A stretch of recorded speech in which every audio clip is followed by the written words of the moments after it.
남자가 등장한다. 남자는 지금 꽤 먼 길 걸어와 정말 다리가 아프고 피곤하다. 그런데 마침 남자의 뒤에 의자가 있다. 의자 위는 종이가 놓여있다. 그 종이에는 앉지 마시오라고 적혀있다. 남자는 갸우뚱하며 곰곰이 생각하다가 경고문을 던져버리고 의자에 앉는다.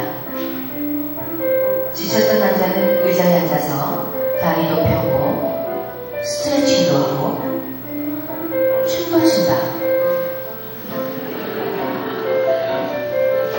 얼마 동안 쉬었던 남자는 이제 그만 일어나 보려고 한다. 근데 엉덩이가 떨어지지 않는다. 남자는 당황해한다. 한두 차례 더 의자에서 일어나 보려고 하지만 실패하고 만다.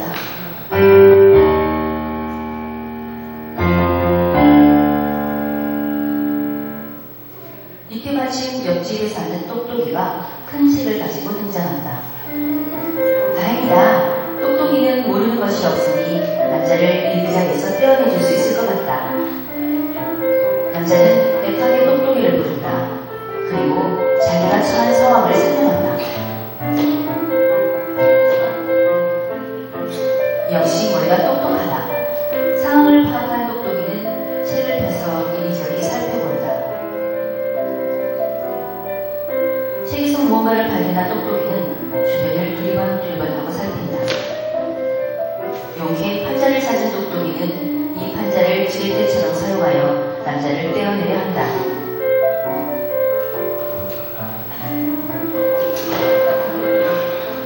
하지만 실패하고 만다. 실패한 똑똑이는 의자에 앉아 곰곰이 방법을 생각해본다. 한참 동안 생각한 똑똑이는 뭔가 묘안을 발견하고 곧장 실행하기 위해 일어나려고 한다. 하지만 똑똑이도 의자에 붙어버렸다.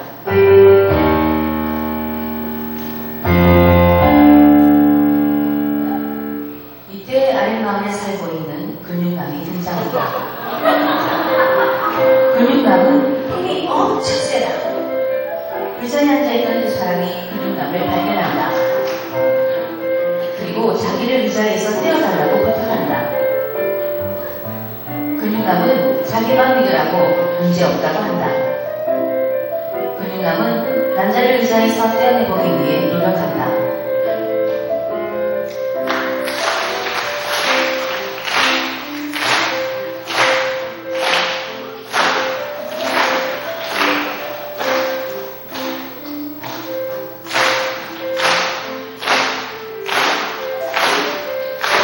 그러나 실패하고 만다.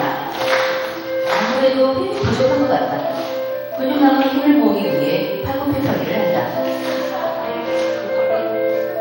하나, 둘, 셋, 넷, 다섯. 이 정도면 충분할 것 같다. 다시 한번 근육남은 남자를 떼어내려 시도한다.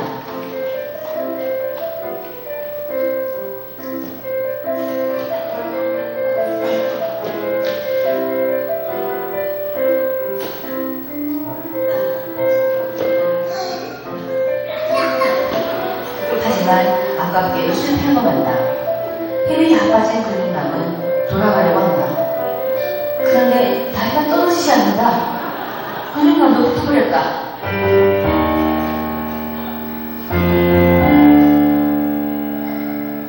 세 사람이 초라하게 앉아있는데 윗마을에 사는 부자가 등장한다. 부자는 돈을 미칠처럼 펴들고 사람들에게 팔랑팔랑거린다. 그리고는 의자에 앉은 사람들에게도 돈을 펴서 팔랑거린다. 의자에 붙은 사람들은 자기가 처한 상황을 잊고 돈을 향해 달려든다. 그러나 양치같이 부자는 돈을 가방에 넣어버린다. 양이 오른 사람들은 부자가 지나가자 우물을 꾸민다. 이제 사람들은 부자에게 관심도 없고 자기들끼리 숨죽여버린다. 사람들이 이제 자기에게 관심을 받지 않자 궁금해진 부자는 사람들에게 다가가 본다. 이때 똑똑이가 부자를 다쳐버렸다. 부자도 의자에 붙어버렸다.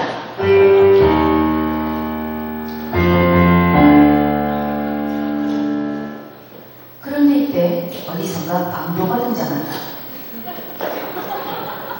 그런데 이 도도 어딘가 모르게 좀 어설프다. 사람들을 보고 깜짝 놀란 강도는 정신을 차리고 총을 사람들에게 겨누며 달려간다.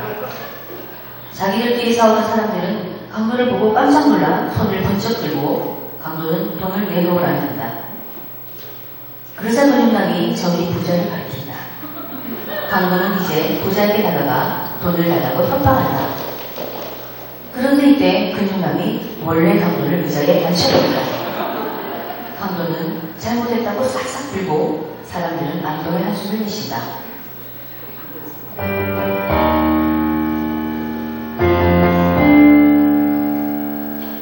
다음으로 이 마을에서 용왕기로 소문난 무당이 등장한다. 의자에서 떨어지려고 시도하는 사람들이 무당을 발견하고 자신들을 위해서 굿을 해달라고 싹싹 빈다. 사람들의 부탁에 별로 관심 없던 무당은 부자가 많은 돈을 꺼내서 보여주니 그걸 받아들이고 굿을 할 준비를 한다. 굿할 장소를 이리저리 찾던 무당은 의자가 마음에 들었는지 의자에 올라간다.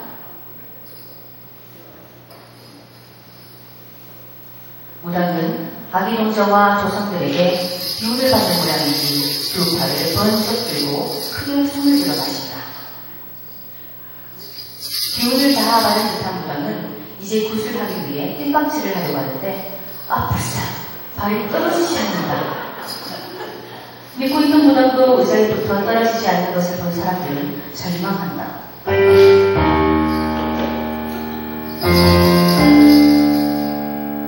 이렇게 한바탕 소동이 지나간 뒤 사람들은 각자 의자에서 떨어지려고 노력한다. 그러나 다들 실패하고 만다. 난 정말 열심히 살았는데 왜 내게만 이런 일이 생기는 거야? 난 정말 최선을 다했다고. 이제 좀 편해질 줄 알았는데 난 이제 정말 끝이야. 분명히 빠져나갈 방법이 있는데 나의 똑똑한 머리로 반드시 방법을 찾아내고 야겠어. 이 세상에 내 힘으로 할 수 없는 건 없어. 지금 뭔가 문제가 있는 것 같지만 내 힘으로 빠져나가고 말 거야. 이봐! 돈이야! 돈이라고! 돈이라면 할아버지 줄 테니까 나 좀 살려줘! 돈을 안 되는 게 어딨어? 세상에 돈을 안 되는 게 어딨단 말이야! 제발 나 좀 살려줘요!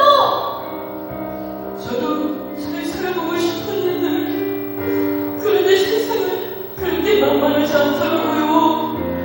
나는 계속 실패했고 결국 이 시간까지 와버렸어요. 벗어나고 싶어요. 내가 사실 원해서 이렇게 된 게 아니라고요. 누가 나 좀 구해주세요. 천지 신령님, 아니 성장님, 소장님, 부처님, 나를 이 의자에서 구해주셔서. 이때 양마을에 사는 전도자가 등장한다. 사람들은 누군가 나오자 고개를 들고 전도자를 쳐다보지만 실망하고 한숨을 내쉰다. 누구 하나 전도자에게는 관심이 없다. 전도자는 성경을 펴고 의자에 있는 사람들에게 다가가 복음을 전한다. 하지만 그들은 전도자를 무시하고 배척하고 전도자를 멸시한다. 전도자가 가슴 아파하며 서 있는데 강도가 뒤에서 조심스레 전도자를 툭툭 친다. 복음에 관심을 갖는 강도를 보고 감격한 전도자는 강도에게 하나님과 예수님에 관한 얘기를 시작한다.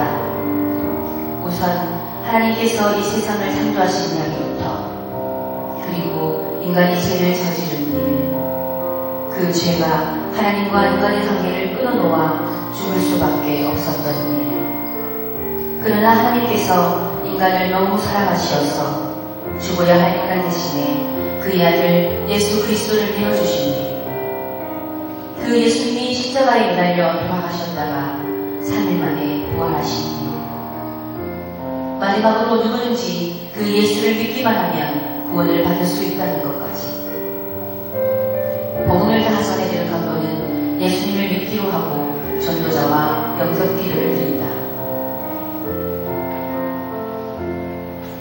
그리고 강도는 전도자와 함께 그 자리에서 일어난다.